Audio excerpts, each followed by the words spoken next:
Thank you so much, professors, for joining us on this panel discussion. My first question is to Dr. Chang.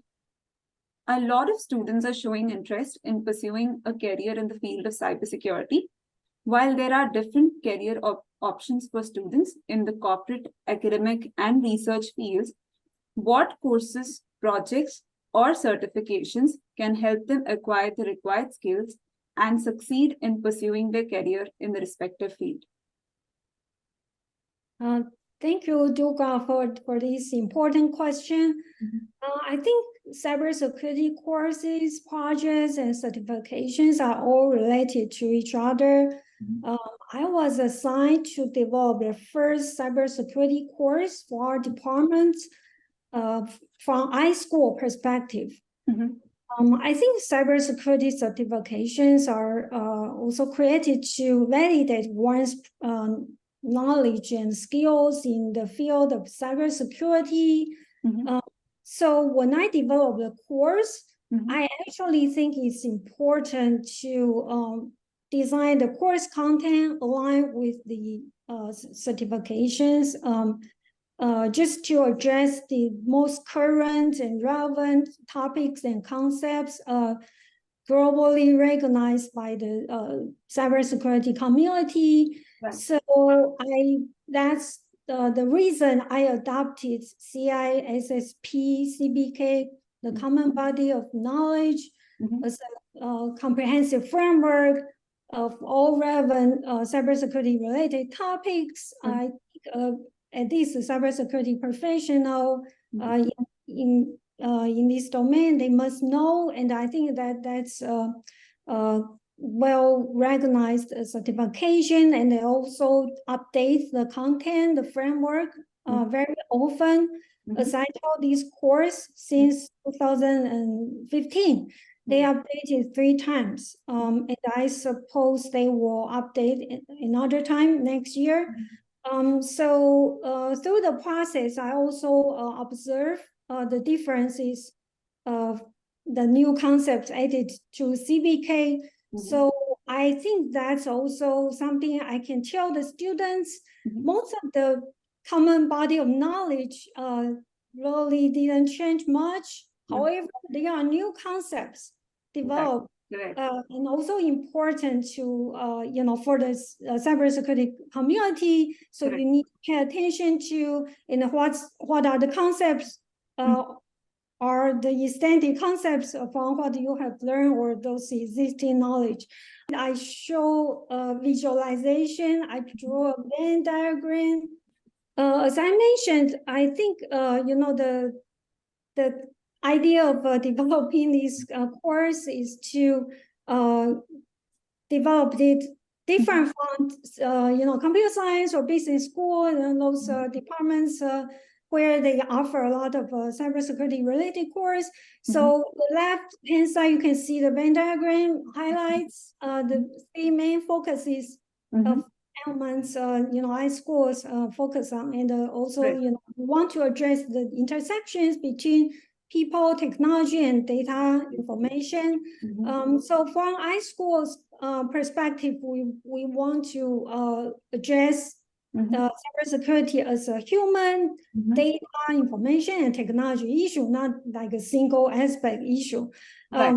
So the course I designed, you can see on the right-hand side, it's kind of a extension of this idea, this philosophy. We want to make sure the modules, we have 10 modules, basically cover 8 domains covered by CISSP, and we also find CISM has some overlapping modules or concepts relevant to cybersecurity management. So we also include that part to kind of have a more enhancement in terms of cybersecurity management. So you can see the course I designed, just try to align with the certifications, the topics, the concepts. And then last semester, I developed a Zero Trust project. Previously, I have the students, I give them freedom to decide what to do for their cybersecurity projects. But because, the US government, they are starting to adopt these zero trust architectures. And also it started with the White House memo. And they also set up a deadline. They hope, all the federal government agencies adopt zero trust architecture before September 2024. So I think this is very important, especially, a lot of companies, they work with, they have the government's contract, so they need to help or work with the government agencies to fulfill this requirement. And I also see the value of zero trust architectural principles because kind of moves from parameter-based security to identity or access-based security. So that's why I think it's important to help the students to learn from the project. And I also think it's valuable to have zero trust project because it's one of the few concepts we can bring multiple concepts across domains together.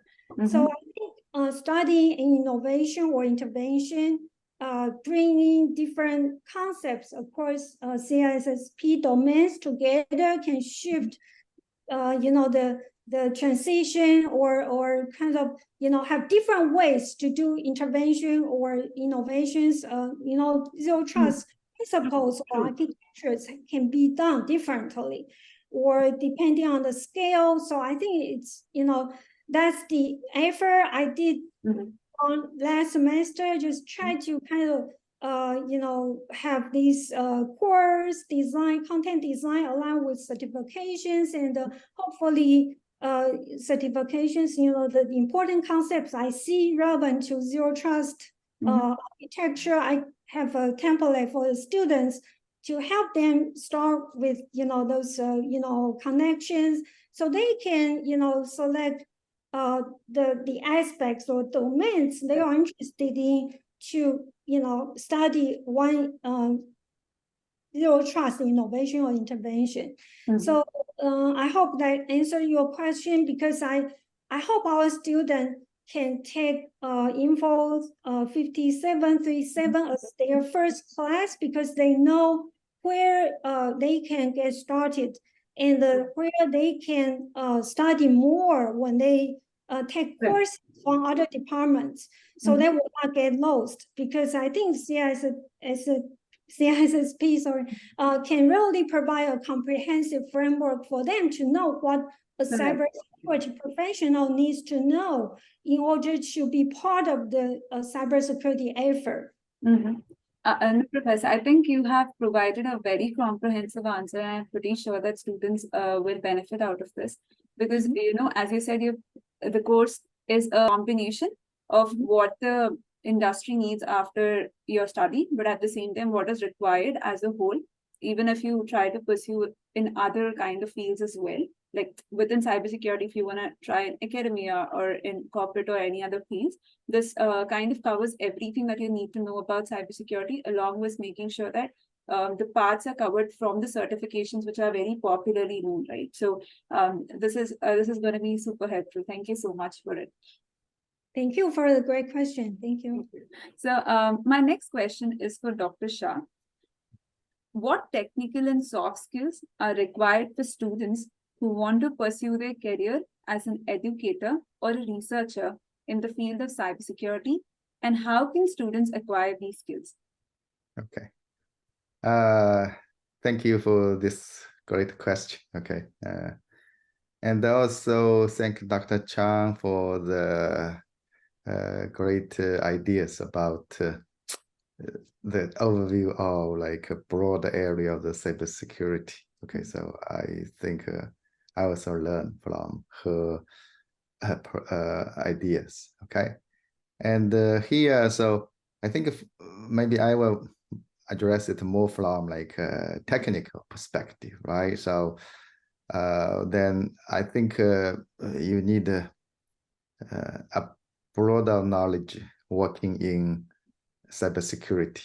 So as Dr. Chang mentioned just now, so it evolves with like organization and with technology, people, and many things, right? So yes, so I will concur with her that okay, so we needed to learn like many things while working on cyber security, but technically, I think very importantly, so I would say so maybe students want to learn three basic techniques, okay, from three major fields. One, I think, will be like some cryptographic knowledges, right? So because we know that our security is called computational security. So that is built on the complexity theory, built based on math, right? So therefore, so the cryptographic algorithms and basically cryptographic concepts. So students need to learn that, right? And in addition to that, because cybersecurity, we see the keyword cyber here. Okay, so then that definitely, so that's related with computing infrastructure, computing devices, and the software, right? And then, so most our students will not go to deal with really like a low-level hardware security. That's what I believe. Okay, so therefore, I think operating system, understanding of the operating system and higher layer will be more important because especially like operating system, so that is the software that manages all these like computing resources, right?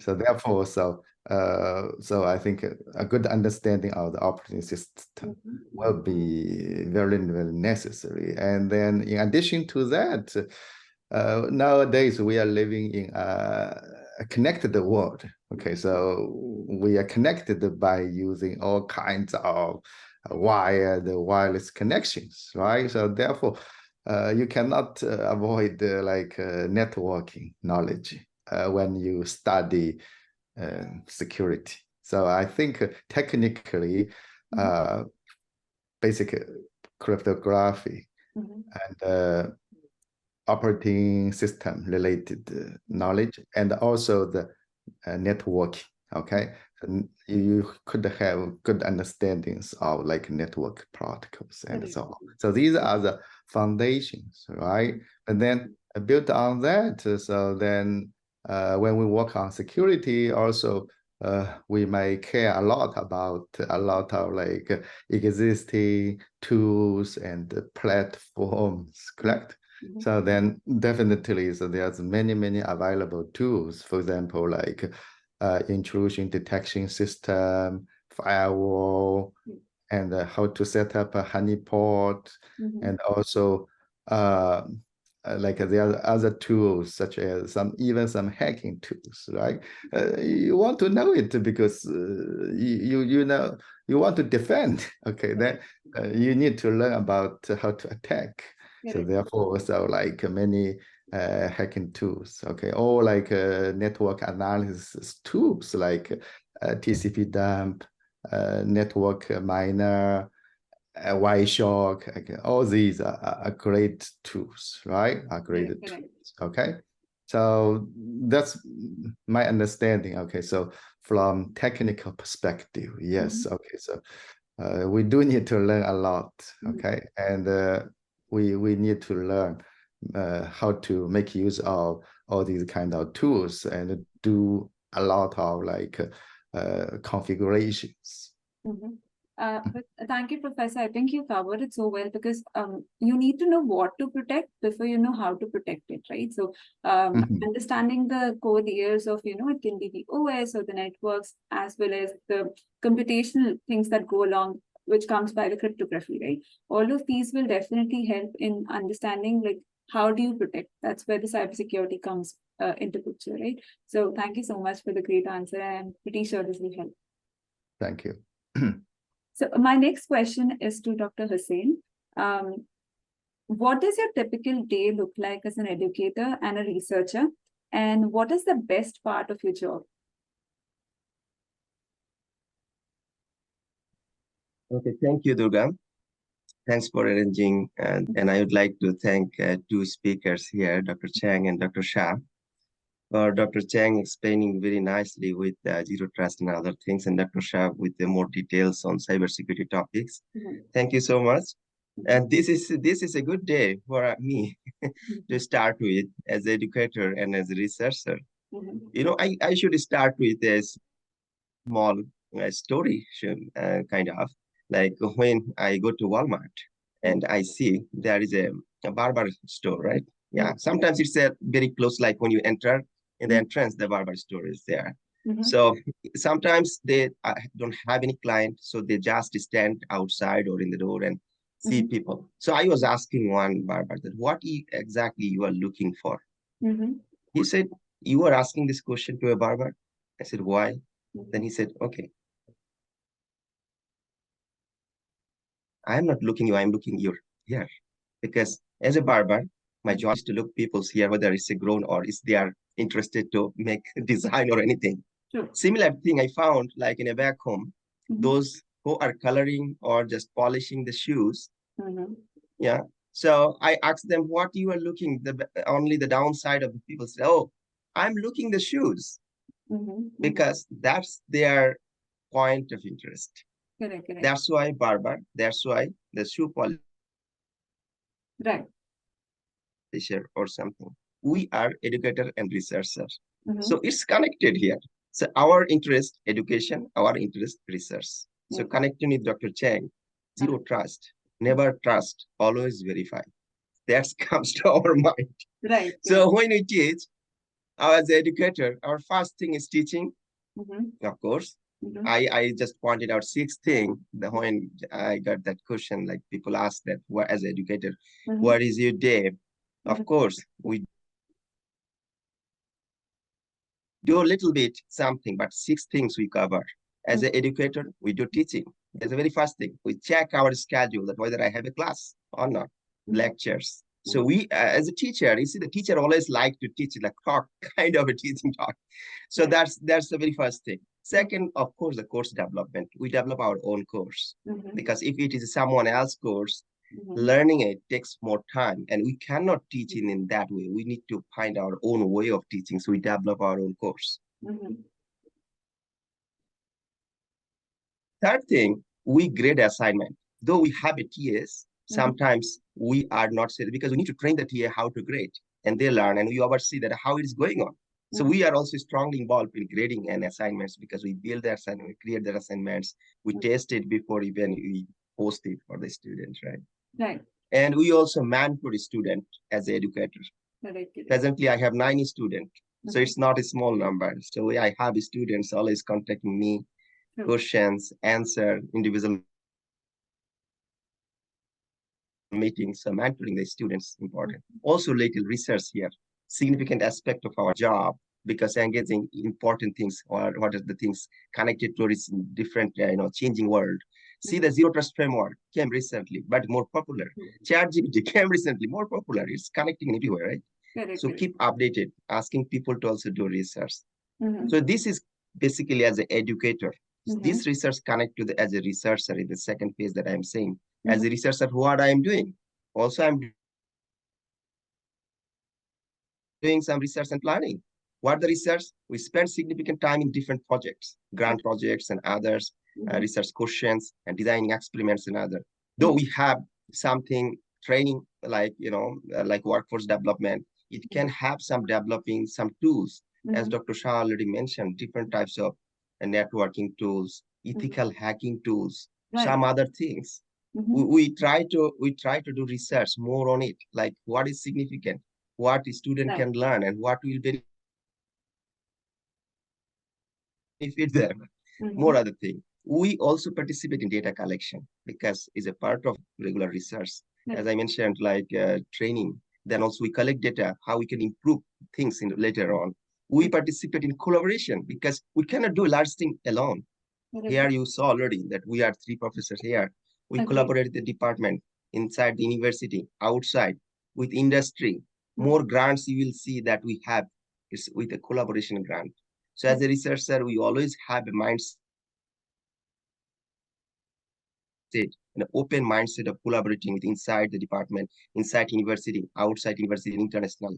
We also stay informed because we always get technology up to date to us. So we participate in TED Talk, we participate in different kinds of magazine, we participate in different things happening, and participation in the podcast is also that part of it.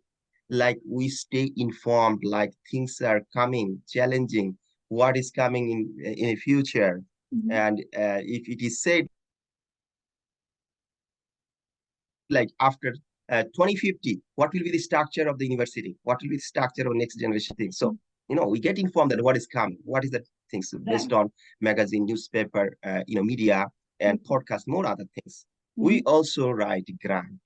That's important, that as a researcher we do, because we try to get federal grant, we try to get grant from the university and other sources, so that we can run our projects, research projects in the department, research projects in other places. As a researcher, as a teacher, these things happening to me. I'm sure maybe more things happen to most of the professor and researchers. And these are the common that I found when I thought. And this is happening, When I sleep, things are in my head. When I woke up, I see, oh, these are the things I need to do. Try different way, because I am a cognitive scientist also, sometimes I say, because I have degree. So I know that scheduling everything is better instead of putting in mind, like head, right? So, also I write it, I take a note, but always things are in my head. It's like, okay, I need to answer the question. I need to answer that email. I need to write it. Today is my class day. Today is that. So things are coming as a researcher, as a professor. My final saying when I was back home, I heard that if any teacher or any professor teaches continuously 12 years, then what do you expect from him? Because he will say something in his dream. He'll say something in his sleep, in eating, reading, all related to the research. I saw same thing to my advisor, because when he was just testing a new types of mango, he is doing some research. He's explaining what is that some new ingredient, why this mango looks like that different color. Watermelon, why it is yellow. Kind of a research over everywhere, right? Agreed. So thank you everyone, and thanks for asking that very interesting question. Thank you, Professor. I think you kind of showed how interesting the job itself is.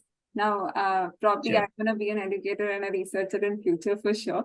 And I understand how much of work goes into it, right? All three of you are educators, as well as you do have your research interests as well. So it kind of shows the amount of work that goes into it. And it is very difficult, because it is a lot of effort. There's a lot of creative thought that goes into it, and technical as well, right? So thank you all of you for being such good educators and researchers. Thank you so much. So my next question is for all of you, but we'll start with Dr. Chang. And my question is that what areas in cybersecurity have been your research interest during your journey? And what are the future research areas you foresee in the field of cybersecurity? Thank you, Durga. This is something, we definitely want to, kind of work on something continuously, but also trying to address something, the future trends in our research journey. For myself, cybersecurity, especially from iSchool's perspective, is something very important, because I have a mission to develop the only course, probably the only course, because at that time we didn't really foresee we will have new faculty members like Dr. Hossain, Dr. Hsia joining us. So I suppose if this is something, the only course, cybersecurity course they will take, I need to do a great job. At least sparks their interest to learning more. So cybersecurity education from information schools perspective is something very important to me. And also mobile social networking behavior and their related cybersecurity issues. plus the role of data governance in cybersecurity have been my research interest during my journey. In terms of the future research directions, I see one of the future areas I foresee will be important is the collaboration between AI and humans, like the phenomena of human AI teams in cybersecurity, decision-making. Another future area I foresee will be important to our field in terms of information science will be cyber threat intelligence. Because what we care about is how to transform data or information into knowledge or intelligence. Correct. So I think I noticed that CTI, I mean cyber threat intelligence, short for CTI, CTI practice in organizations has been under-researched. So since CTI, connects to business intelligence, competitive intelligence, and other types of, diverse decision support systems. So I can see the potential of the future of CTI. Probably it's not called CTI in all the organizations, but in certain way, when cybersecurity will be important, cyber threat intelligence will definitely plays a role in all kinds of decision support systems to inform the potential risks versus decision support systems. And so I think it will be interesting to research how CTI can support cybersecurity decision making in organizations, and if AI as teammates, if possible, can help transform data and information into knowledge or intelligence efficiently. So that's something I hope I can find students to work with me, and also rely on the expertise from Dr. Hsia and Dr. Hossain to work together. Probably if they agree with me, we can probably create a uniqueness of our research effort from, multidisciplinary perspectives. Right. Thank you. Thank you, Professor. Thank you so much. And Dr. Hsia, would you like to add? Yes, okay. So I love to do research in cybersecurity area. So I have been working on multiple cybersecurity related projects. So for example, several years ago, we started design energy efficient efficient authentication protocols. Okay. For the smart grid system that will enable us to address some resource constraints problems on many IoT devices. So we design an efficient authentication protocol just based on hash and symmetric algorithms. Okay. So then later on, I found that edge with the emerging of the edge computing, and so edge might become a great venue, okay, to deploy and design innovative security solutions. So therefore, we worked on some edge-based security solutions, and then. Later on, so we also found that, as Dr. Chang mentioned, that so data and data mining, machine learning, this kind of techniques can be used in security, right? So therefore, so we worked on some user identification based on learning everyone's working patterns. Okay, so. Yes, identification is important for authentication, right?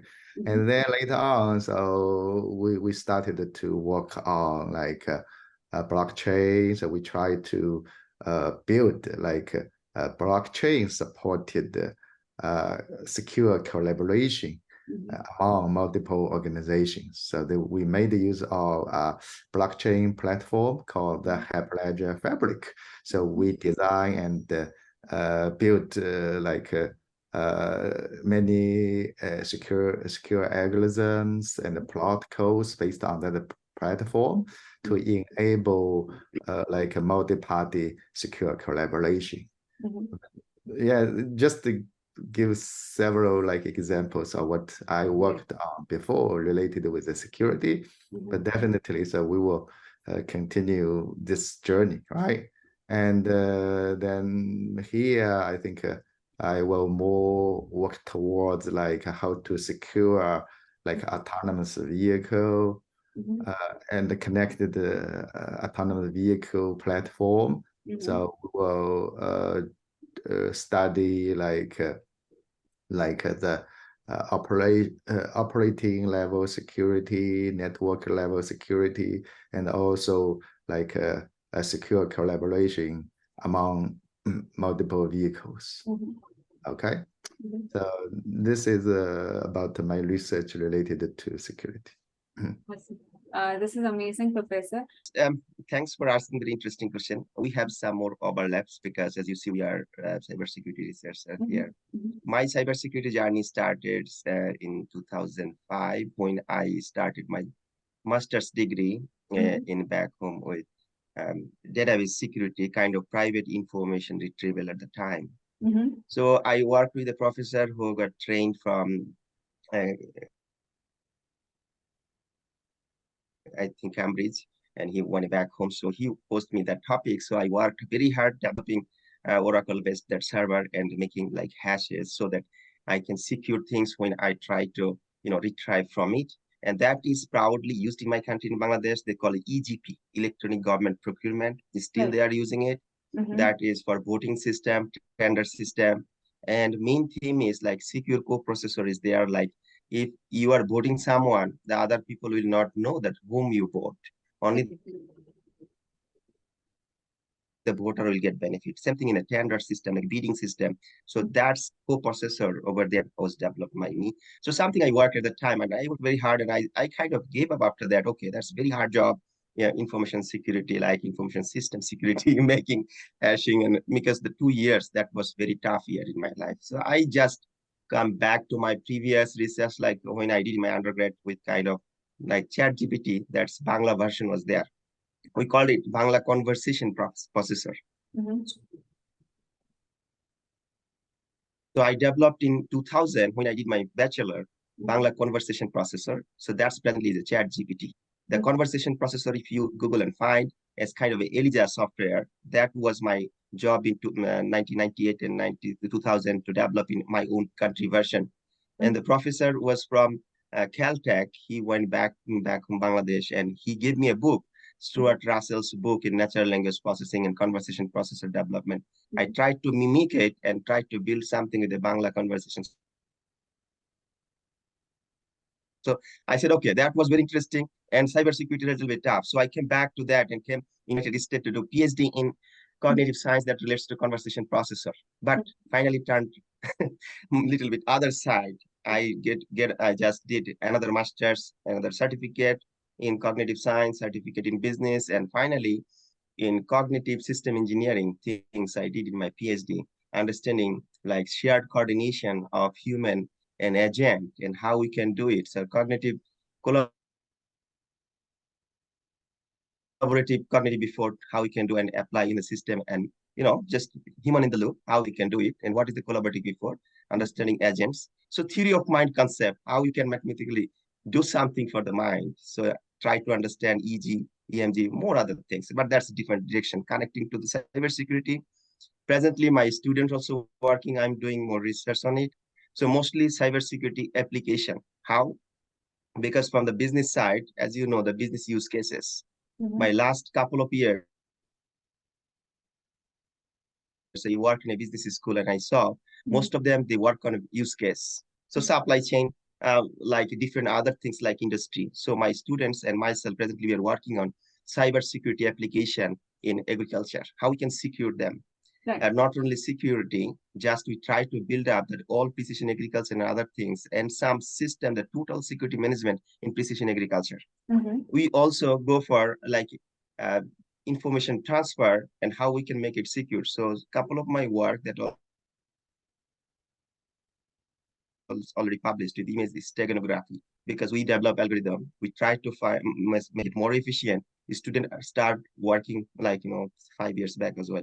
He did degree and master's, and another student is doing PhD with how to securely transfer image and sometimes hide image. So that's more important. I also work on cybersecurity management course that comes with the network management and also like information management, one other theories. We developed something with the network management as well. As Dr. Shah mentioned already, several things with the tools. We go more aspect of ethical hacking part. So how the ethics model will work for them. So we start with the ethics model from school education up to that high school, up to that university level. So if they understand better that this is the ethics that we should do, then they go for hacking tools to learn. So same thing I am trying here to do in our department, to make an intranet inside, to make a separate lab, so that students, they are working within our cybersecurity project, mostly that applied application to the society. And I said someone working on a hospital, like a hospital management, and how they can apply the blockchain to apply to the like healthcare 5.0, and some students who are working on industry 4.0. And we are hoping for a collaboration with the refinery, so that he's going with the connecting with the industry 5.0, how we can apply the blockchain and other latest technology. And we are targeting that 2050, what is coming in cybersecurity, what can be the challenges and threats that we can mitigate. So that's we are trying. Thank you, Professor. Thank you so much. And thank you everyone for sharing what you're doing with your research interests. And they look amazing, and looking forward for more such work from all of you and following them as well. So my last question to all of you, starting with Dr. Chang, is that to conclude, what advice would you give to students who want to pursue their career in the academic and research field in cybersecurity? Thank you, Durga. For this question, the first advice I will give the students is never stop learning. Because I think investing in yourself is always the best investment. The second advice, if possible, I will recommend our students to get professional certifications like CISSP or CISM when they are younger. You know, when you have time and energy, you should focus more on learning things and get the certifications as early as possible. So all you need is to accumulate the experiences in the industry or other fields. And the reason is that I think certification demonstrates your professional knowledge and the commitment to continued learning, because you need to maintain the certification, you need to go through the training to receive the credits, to do continuous learning, to make sure you are keep informed and up to date. So I think it's also important to choose the right certification, although I suggested CISSP or CISM. However, I think it's important for students to choose the right certifications that's relevant to their career goals or interests. But the basic principle is to choose those global recognized and the vendor neutral certifications. I think that will be the best. I also wanted to share a resource. Okay, so this is the cyber career, sorry, I kind of blocked, cyber career pathways tool. It's developed by NICCS. And it's a government agency because they wanted to make sure they can be competitive in cybersecurity future. So they have developed an ICE cybersecurity workforce framework, and this cyber career pathways tool actually provide an interactive platforms to explore 52 work roles with this cybersecurity workforce framework, and that they keep up to date. So I think it kind of shows the whole picture of what cybersecurity workforce consists of. So you can see it depicts a cyber workforce consisting 5 distinct yet complementary skill communities, you know, like IT, cybersecurity, cyber effects, Intel, and the course function, so the color-coded, communities, they kind of represent different work roles. And so if the students would like to know what they can do in cybersecurity career, this platform, they can really search, based on this guideline, user guide, they can do different types of searches. From work roles or tasks. So when you identify a work role, you will be able to link to the KSA knowledge, skills, abilities, and the tasks associated with.